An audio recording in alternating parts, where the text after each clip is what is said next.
Bismillahir Rahmanir Rahim. We will start with quote of the day, which is from Hazrat Musa alayhi salam, who said, "No, indeed, with me is my Lord, He will guide me." I am Dr. Temia Ayub, and today I will be presenting the topic of observational studies, and we will be discussing case report, case series, and ecological studies among them. I will be giving this presentation under the supervision of Professor Dr. Saira Afzal, Dean, Institute of Public Health, Lahore. So this is the outline of today's presentation. We will start with the introduction to observational or descriptive studies, where they stand in evidence hierarchy in studies, what is the purpose of these studies. Then we will focus on case report and then case series and ecological study with examples. And at the end, we will cover multiple choice questions. So let's start with the observational studies. Where do observational studies fit in the evidence hierarchy? So this is kind of levels which are showing the importance of a study with regards to the evidence and how much or how authentic evidence they are generating. So as you can see, as we go up from below, there is increase in the strength of evidence. So at the lowest we have case report, case series, and ecological study, which then we have cross-sectional studies, and then followed by cohort and case control studies, randomized control trials, systematic reviews, and meta-analysis. And we will be covering all these studies one by one in the coming classes. So our today's focus is on the foundational level, and which is based on the descriptive studies, and their main reason and the main purpose is to generate hypothesis and early signal towards for the research. This is another example of the pyramid of evidence. As you can see, we have the case report at the bottom, and it also includes case series and ecological studies. Then we have cross-sectional studies, case control studies, cohort studies, and similarly, strength of evidence increases till at the very top we have meta-analysis. So let's start with the case report. Case report is basically the story of one patient. So let's start. What is a case report? A detailed clinical account of a single patient's unique presentation, diagnosis, treatment, and outcome. Who writes it? Clinicians who encounter unusual, rare, or instructive patient encounters. Where they are usually published, they can be published in specialty journals like journals dedicated to rheumatology cases only, or and so on. Also there is separate British Medical Journal, BMJ case report journal. Then we have New England Journal of Medicine case records, and few other places also. So what triggers the case report?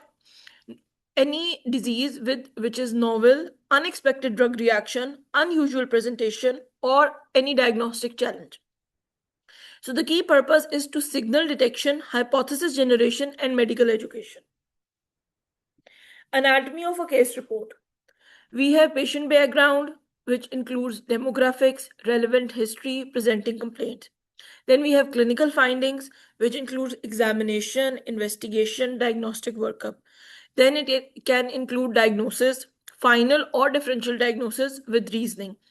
Then we can have treatment and outcome options, which includes interventions applied and patient response. Then discussions and lessons are also can be included. Why this case was noteworthy and other literature review. So there are different strengths of case reports. Similarly, there are several limitations. Strengths include that it identifies rare or novel conditions. They are quick and inexpensive to produce. It generates new research hypotheses. It is valuable for teaching and training. Early signal for drug adverse events. No ethical issues are usually there because they are retrospective. Limitations. No comparison group is there, usually the number is 1, cannot establish causality, high risk of reporting bias, no generalizability to population is seen, susceptible to recall or observer bias, and cannot calculate incidence or prevalence. So these are some of the examples from the case reports which have proven their importance with time. For example, in 1980s, HIV or AIDS, there was first recognition based on case report and also case series. So, there was a report in which five previously healthy gay men with Pneumocystis carinii pneumonia was published, and it is the first published signal of AIDS, and among other. And then in 1960s, thalidomide and limb defects case reports linking thalidomide use in pregnancy to phocomelia led to drug withdrawal and global pharmacovigilance reform. In 2019, COVID-19 pneumonia, cluster of atypical pneumonia cases reported by Wuhan clinicians, early case reports preceded the pandemic declaration. So this is also the submission template for from BMJ case reports for case report, and if anybody wants to submit, and there are different parts which include title of the cases, then summary, background, case presentation, and so on. So it is not very uh, the criteria is not very tight, but it is there if you want to submit any case report. Then we come to the next important part of the presentation, which is the case series, in which there are multiple cases, one pattern, and it sees beyond the individual, but still the focus is on a small number of individuals. What is a case series? A collection of patients with similar diagnosis, exposure, or outcome. It is described together without a control group. Number is typically 2 to 10 patients. More than 10 may be called a large case series. Exposure is usually common exposure, intervention, or disease links all the cases with each other. Design is usually retrospective or prospective. There is no comparison arm.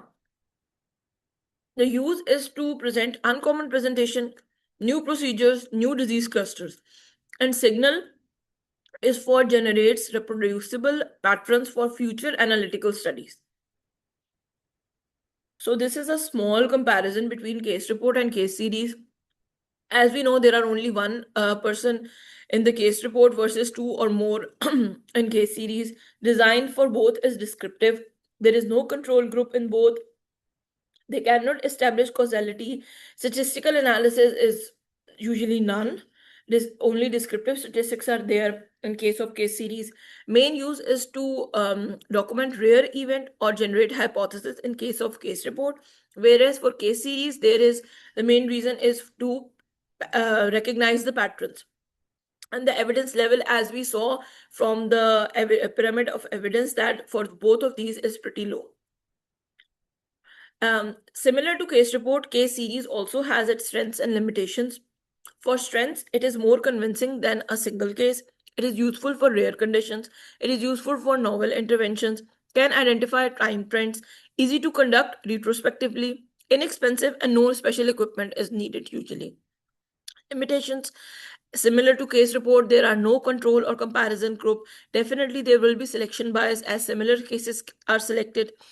Cannot determine causality. It also cannot calculate true incidence. Result may not be generalizable and it is susceptible to confounding. These are also examples of few case series over the time period. For example, we have the known example of John Snow and cholera in 1854, a case series of cholera deaths mapped to a single water pump on a Broad Street, which is the foundational act of epidemiology. In 1994, there was multi-drug resistant TB in India and Southeast Asia. Case series documenting MDR TB clusters shaped global DOT strategy and WHO treatment guidelines. Then there is also example of Zika virus and microcephaly in 2015. Case series of infants with microcephaly born to Zika positive mothers triggered global health emergency response. So these are some of the very important and famous examples of case series over the time period. Now we come to ecological studies. Ecological studies include populations, not patients, and it is usually thinking at the group level. So, what is an ecological study? A study where the unit of analysis is a group or population, not an individual. Exposure and outcome data are collected at the aggregate level. Unit of analysis can be countries, cities, districts, schools, hospitals, any defined group. The data which is used is routinely collected data like census, disease, registries, health surveys, and vital stats. The goal is to examine variation in exposure and disease across groups. And the main goal is to generate hypothesis. The data level is at aggregate or group average. It is not individual level data. So types of ecological studies include geographical or cross-sectional. Compare exposure and disease rates across different geographic areas at one point in time. For example, fluoride levels in water versus dental caries across district. Then it can also time trend or time series are also there. Examine trends in exposure and disease in one population over time. For example, vaccination coverage rates versus measles incidence year on year. And then also there can be mixed group or multi-group with time. Combine geographic variation and time trends, most powerful ecological study. For example, NCD mortality trends across 50 countries over 20 years using WHO data or some other registry. Okay, so this is an example of um, uh, ecological study, and I will explain later what is the main issue with using ecological study. So as you can see on the x-axis, we have chocolate consumption in kilogram per year per capita, and on the y-axis, we have Nobel laureates per 10 million of the population. So according to this, the countries whose chocolate consumptions are more likely to have Nobel laureates. As simple as that. But and the p-value also, if you can see that the p-value also is 0.000, less than 0.001. So in one way, this can look very authentic. But as we know that eating chocolates cannot make you a Nobel laureate. But if you look at the population level data and compare these exposure and outcome, it can lead to this false assumption.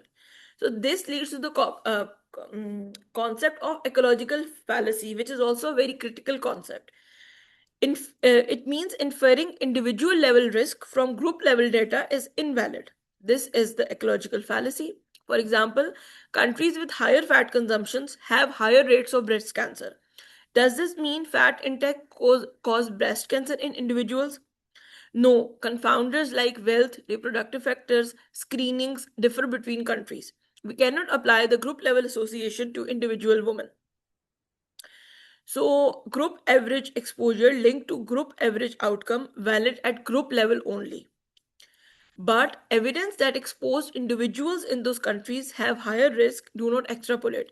Similarly, as I showed you just below, that it does not mean that if the countries who have higher chocolate consumptions have more Nobel laureate, we say that if I as one individual eat more chocolate, I am more likely to win Nobel Prize.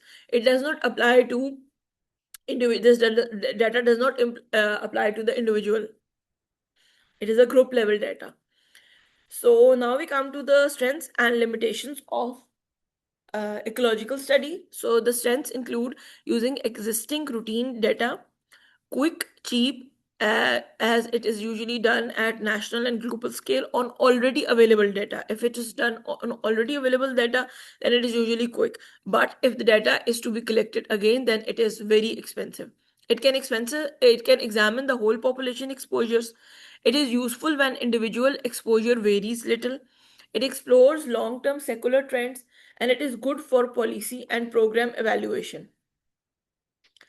Then we have limitations like ecological fallacy. It cannot infer individual risk. No individual level exposure data. Confounding very difficult to control. Data quality varies across settings. It cannot prove causality, and temporal sequence may be unclear. Ecological studies, there are few classical examples which include salt and hypertension. Intersalt study from 1988. It compared urinary sodium level and blood pressure across 52 populations worldwide, and it was the seminal policy evidence for salt reduction. Then we have tobacco sales and lung cancer. Dole and Hill study of 1950s, rising per capita cigarette sales correlated with rising lung cancer mortality across nations, which triggered analytical studies. Then there is sanitation coverage and diarrheal deaths. In lower middle income countries, district level sanitation coverage versus under 5 diarrheal mortality. It informs WASH programs across South Asia and Africa. And so this is a summary comparison between all three studies, like all three these of three case study design, case report, case series, and ecological study. And as we can see, that unit of analysis for case report and case series are individual, and in case series it is individuals in group setting, but for ecological study it is in at population level. Then for sample size for case report, we have one. Sample size for case series, it is two to more than two, usually smaller groups like 10 to 12, 20 individuals. And for ecological study, the sample size is based on groups or regions. Then control group is usually none in all three these study types. Exposure data is at individual level for case report and case series, and at aggregate level for ecological studies. Then causality is, we cannot establish causality for all these three study designs. Cost and time is usually low and for case report, low to moderate for case series, and similarly low for ecological study if it is based on data which is already collected. Data source is usually clinical records for case report and case series, but for ecological study, it is based on routine surveillance, usual routine surveillance data. So the key bias for case report is reporting bias. For case series, it can be reporting or selection bias. And for ecological study, as I explained, it is the concept of ecological fallacy.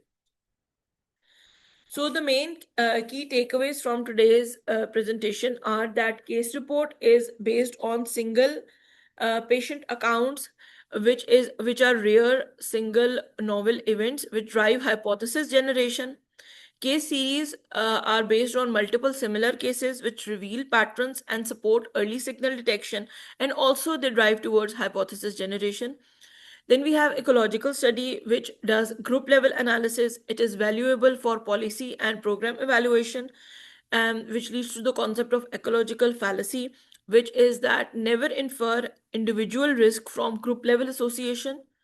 And all case report, case series, and ecological studies are descriptive, hypothesis generating, low in causal hierarchy, but they are still critically important as first steps. So now we come to the multiple choice questions portion of the presentation.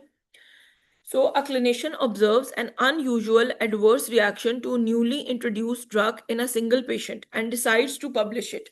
What is the primary purpose of this study design? To establish causality, to generate hypothesis, measure incidence, compare treatment effectiveness, or estimate population risk.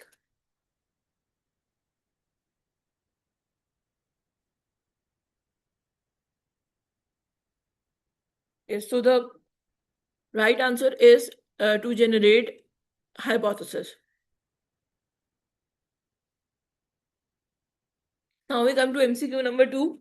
A researcher compiles data on 8 patients who developed a rare neurological condition after exposure to a specific toxin without including a control group. Which study design is this? Case control study, cohort study, cross-sectional study, case series, or ecological study? Case series. Yes, it is D, case series. Which of the following is the most critical limitation of case report and case series? High cost, B, lack of external validity, C, absence of control group, D, ethical constraints, E, difficulty in data collection. C. Yes, it is C, absence of control group. A public health researcher compares average salt intake and hypertension rates across 40 countries using World Health Organization datasets. What is the unit of analysis in this study? Individual patients, B. Hospitals, C. Households, D. Clinical trials, or E. Populations or groups? E. Yes, it is either E. populations or group for ecological. These are ecological studies. Which of the following best describes the ecological fallacy? A. Misclassification of exposure. B. Bias due to selective reporting. C. Confounding in cohort studies. D. Inferring individual level association from group level data. Or E. Error due to small sample size. D. D. Yes, it is D. Individual level association. MCQ number 6. During an outbreak, multiple cases of a new respiratory illness are described in detail, highlighting common exposure patterns but without a comparison group. What is the main advantage of this approach? A. Identifies reproducible pattern. B. Calculates incidence rate. C. Establish causation. D. Eliminates confounding. Or E. Provides high level evidence. A. Yes, reproducible patterns. MCQ number 7. Which of the following study design is most suitable for evaluating long-term trends in vaccination coverage and disease incidence over several years in a single country? A. Case report. B. Case series. C. Randomized control trial. D. Ecological time trend studies. Or E. Case control study.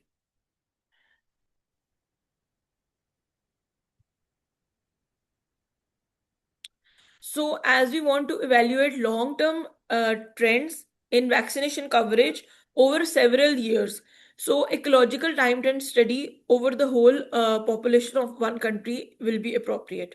So the option is D. In the hierarchy of evidence, where do case report, case series, and ecological study generally fall? A. Highest level. B. Lowest level. C. Analytical level. D. Experimental level. Or E. Moderate level.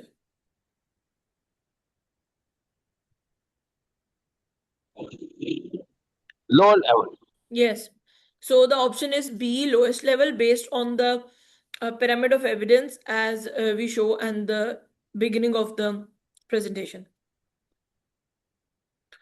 MCQ number 9. A policymaker concludes that individuals who consume high fat diets are at a greater risk of breast cancer based on country level data showing higher fat consumption correlates with higher cancer rates. What is this issue with this conclusion? A. Selection bias. B. Recall bias. C. Measurement error. D. Ecological fallacy. Or E. Confounding bias. D. Yes, it is D. Ecological fallacy, which means that we cannot put the group level data based on group level studies on individuals, and we cannot apply the same results to the individuals.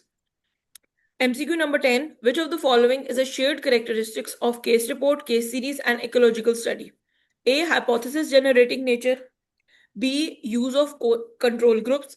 C. Ability to establish causality. D. Higher statistical power. Or E. Individual level exposure measurements. E. Basically, it is A. Hypothesis generating nature, because all these descriptive studies lead to hypothesis generation. So A is the correct option. This is the answer key of the multiple choice questions. This is the YouTube channel where this video will be uploaded. And thank you very much for listening.